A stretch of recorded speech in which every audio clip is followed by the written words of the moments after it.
I completely misread that title. Oh, hello. You know, sometimes I get sick of a diet of nothing but vegan, hippie, commie health food.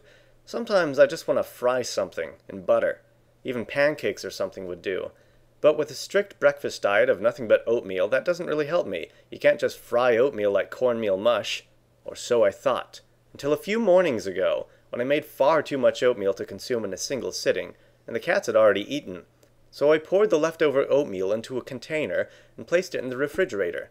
The next morning, I opened the container to discover a solid mass of oatmeal. And do you know what I did with that oatmeal? Well, I'll show you. Yes, tonight, we're making fried oatmeal.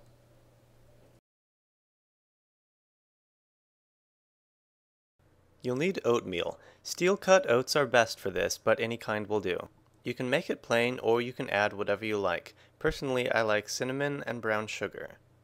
Cook the oatmeal according to the package directions. Thicker oatmeal works best, but thinner oatmeal will also work. You can even just make it as you normally would, add whatever you like, and just use the leftovers. This is a great way to use up leftover oatmeal the next day.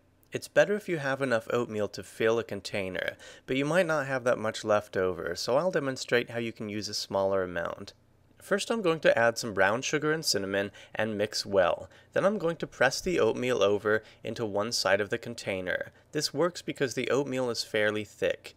It will spread out a bit unless you put the container on its side in the refrigerator, but even if you don't, it still will hold a pretty good shape.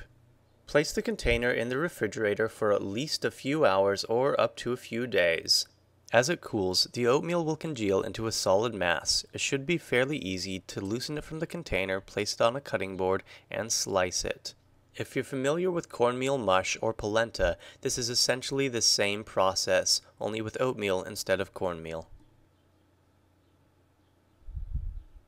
You can use whatever you like to fry the oatmeal, such as vegetable oil or a vegan margarine suitable for the purpose, but honestly, the best thing to fry oatmeal in is butter. So over medium heat, melt some butter in a skillet and add the slices of oatmeal. Cook for a few minutes on each side or until the surface is golden brown. You may have some trouble with sticking, and you'll almost certainly have a few crumbs fall off of each slice. Don't worry too much about a few crumbs, and you can keep the slices from sticking too much by keeping the heat down to around medium and turning it down if it gets too hot. Also make sure that you have plenty of oil or butter in the pan. If it starts to dry up, just add a little more. Once it has a nice, crispy, golden brown coating, it's ready to eat. I'm going to put a little bit of salt on it to bring out the flavors and complement the sweetness. If you like, you can serve it with honey or syrup like pancakes, but since I pre-sweetened the oatmeal itself, I'm just going to eat it as is. My goodness, that was delicious, and the healthful properties of the oatmeal compensates for the butter, maybe. Tune in next time for information on something else.